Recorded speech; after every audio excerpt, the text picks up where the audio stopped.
All right, everyone. So in this video here, we're in the new year. I'm a little late on this, but most of the time in the start of the new year, I normally give an update on my current setup. And there's been quite a bit of changes with the entire setup recently, mainly because new consoles came out and I wanted to upgrade how I capture stuff. So I'm going to be showing you everything. So the TV uh, did not change. I was planning on changing the TV out, mainly for the whole issue I was having.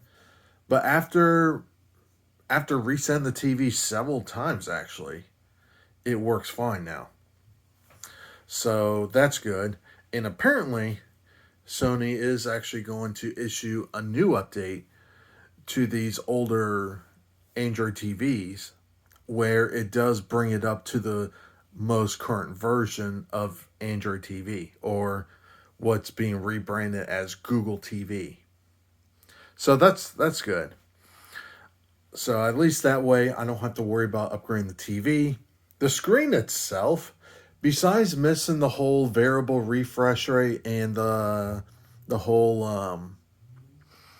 120 hertz, the screen itself, the image quality on this TV is actually really good.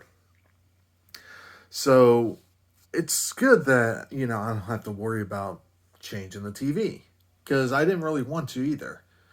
So it's there, and I'm going to be talking a little bit more here, but I was fixing the wires, cleaning up the wires and everything. And this is how it actually looks in the back here. So that's pretty clean, if you ask me. And of course, I only have 3 cables going to the TV. So one for the power, one for the audio return channel, and then one for all the other stuff that goes from that little box to the TV. So basically when it comes to recording gameplay footage now, everything is going through this box here now. And this is a 4K HDMI matrix. And what that is it's basically you can think of it as a switch, but basically it has 2 outputs and 4 inputs. So it's a 4x2 HDMI matrix. And essentially what that allows me to do is I can display whatever I want from any of the sources I have and output it to the TV. And when it comes to the capture card, I can have it capture whatever source I want to at the same time, but it doesn't have to be the same source. So say like I can have the Xbox playing a movie while I'm capturing video or footage from the PlayStation 5 or the Switch or any other consoles, or vice versa. So, or I can just mirror the image. So yeah, obviously my hand is going across the screen there, but anyway. So it gives me flexibility, and not only that, if you do have an older capture card and you're worried about it's like, oh geez, how am I going to record this stuff? Well, you can go the route I did, and the capture card I'm currently using is an Elgato HD60S. There is a newer version of that called the HD60S Plus, though the recording capabilities are pretty much identical. The difference is actually able to accept 4K 60 signals in HDR, but it's just going to downsample it when it comes to actually recording. So in that way, I could upgrade it, though the way it is right now is not really a necessity. I can basically, when it comes time for me to either stream or record gameplay footage, all I have to do is just make sure that the HDR is turned off on the consoles. And also when it comes to the sound, I just change it back to linear PCM because I actually have it on Bitstream, Dolby, mainly for like if I'm watching videos or playing games and I'm not really doing the whole streaming or recording stuff, I get the better audio from it. So so that's the only caveat. Now, if I change it to the HD60S Plus and I don't have to change any of that stuff, I can literally just leave it the way it is, then most likely I will change it, but for right now it's not a necessity. And the nice thing too is if I do decide to upgrade it, uh I literally just go behind the TV and just unplug the two cables, plug the new one in, and that's it. That's all the installation is. So it'll literally take me like no more than a minute at most. So yeah. Anyway, so there's my TV. It's a Sony Bravia 55-inch. It's a 2015 model. There were known issues with it, but given that it is still going to get updated to the latest, to a newer version or to the latest version later this year, at least that's Sony's plan. You know what? I'm fine with it. So going down here, obviously I got the HDMI matrix, and then right underneath it, that's my AV receiver. And if you notice,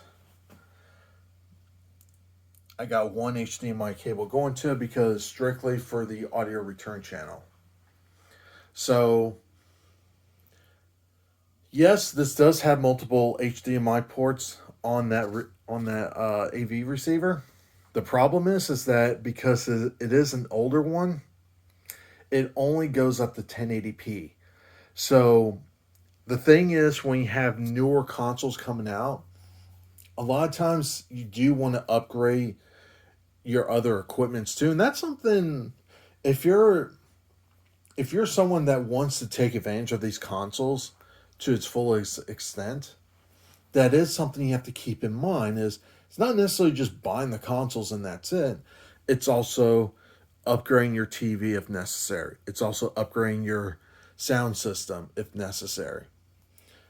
The way I have everything set up right now is not really a necessity for me to upgrade. Most I can still take advantage of most of the features with these consoles. The TV is still does 4K, even though it's only 4K 60, but it does have HDR, so I can take full advantage of that. It doesn't do the variable refresh rate. It doesn't do the 120 hertz, but I think most games in general, especially later in the console's life for both systems, I don't think the whole 120 frames is going to be that big of a thing. I think most, like for example, the Medium recently came out on the Xbox Series. It's not a Xbox family of game being released. It's only compatible with Xbox Series X and S and the PC. No Xbox One. But the game only runs at 30 frames. So it's a game that was being designed to run on the Xbox Series consoles, but it's only run at 30 frames. And I think as the generation goes along, especially when it comes to more, console exclusive type games, or even just games in general, I think the majority of the games are either going to be at 30 or 60, with the rare exception of 120 frames variable refresh rate. But I think 80% of the games are going to be in 30 or 60. So it's I don't think it's going to be that big of a deal as they will make it out to be, honestly. But nonetheless, do have the Xbox Series X and the PlayStation 5 sitting down there. There's my Nintendo Switch. And obviously I do use a Harmony remote for all that. The only downside is when it comes to doing this kind of setup, the whole remote control thing for sending the TV commands to the PlayStation 5, that doesn't work. The Xbox, however, doesn't matter because it does have the IR receiver, apparently. So, yeah, it has it. So, it doesn't matter. Kind of wish the PS5 had it, but to be fair, the PS5, I'm really just using it strictly for games, and that's it. The Xbox, even though it does have multimedia functionalities with it, I do use that more for multimedia and for um, 4K Blu-ray movies. But in terms of like streaming apps, apart from the Charter or the Spectrum app, that only works on the Xbox and Roku devices. Pretty much most of my video streaming is through the smart TV. So yeah, these things are really just there strictly for the games, and that's it. So, and of course over here, got the Atari Jaguar and Nintendo 64, and yes, those two do go to a SCART to HDMI adapter. The Jaguar does go through SCART RGB, and of course S video going through that. And then when it outputs, I finally figured out why I wasn't getting sound from it, and that's because apparently these devices in general, the signal has to be strong enough. So I figure it's like, you know what? I'm just going to repurpose the M Classic. So the M Classic is connected from there, outputs it, and I put in that retro mode into the HDMI matrix, and then it'll just automatically output from the TV and the capture card as I see fit. So yeah,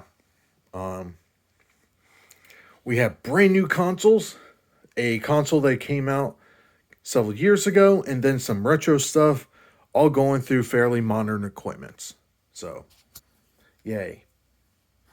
And of course, last but not least, I have several headsets here. So, obviously, this Astro A20 is for the Xbox. I have this Steel Series.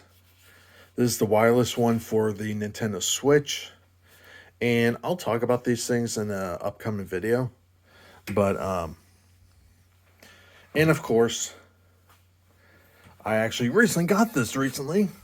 And that is the 3D Pulse headset for the PS5. It was a complete crapshoot. But, you know what? I have to say, I was a little skeptical with this headset. I was actually going to look for basically the PS5 version of these Astro headsets. But after using this last night, I kind of like this headset. So, yeah. And of course, that is a little bit cheaper than the Astro version. But, yeah. So I have a headset for each of the consoles. To be fair, I'll say this.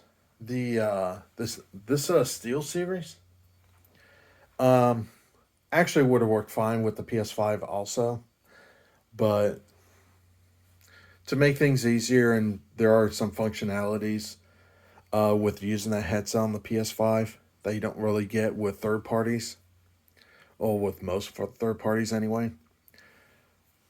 Figure I'd just get that and that's it. So, what else? Oh yeah, last but not least, this Razer Kishi for the phone. It's Xbox branded, but it'll work with like Fortnite on the Android phone. But I also use this for the xCloud, Xbox streaming.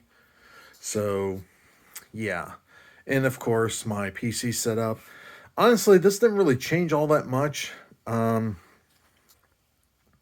I guess if you compare like a previous tour version I did, I don't think I had these two little end table things. I basically repurposed them for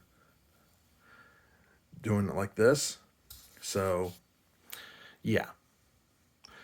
But yeah, in terms of the PC, nothing really changed all that much. I did rearrange this mainly because I had the the backup battery plug, UPS. That's what they're called, UPS. I had it on the other side. A little bit of a pain in the ass when it comes to like uh, changing cables behind the computer, so I just essentially flipped it around. Plus, it was a good opportunity to like, you know, clean up the wiring job back there. But yeah. But yeah, when you look at it, it looks super clean. This is probably like the cleanest setup in terms of complexity that I've actually ever done. And I'm kind of proud of that. And even when you look at the computer desk, you're going to notice you don't really see cables. Well, I mean, you do see a cable there, but that's the power cable for the UPS. But yeah, um, it's fairly clean. So, and what's nice about this setup too is one monitor, keyboard, and mouse setup for both of the computers, the desktop and the laptop there. So, yeah, I can literally switch between the two. And, if I'm being forced to work at home, I can use the headset there or the laptop. If I'm doing personal stuff, I got the desktop. So, yep. Anyway, I'll end it there. Like always, have a good one. Leave those comments down below. Like this video, share this video, subscribe if you're not a subscriber, and like always, have a good one.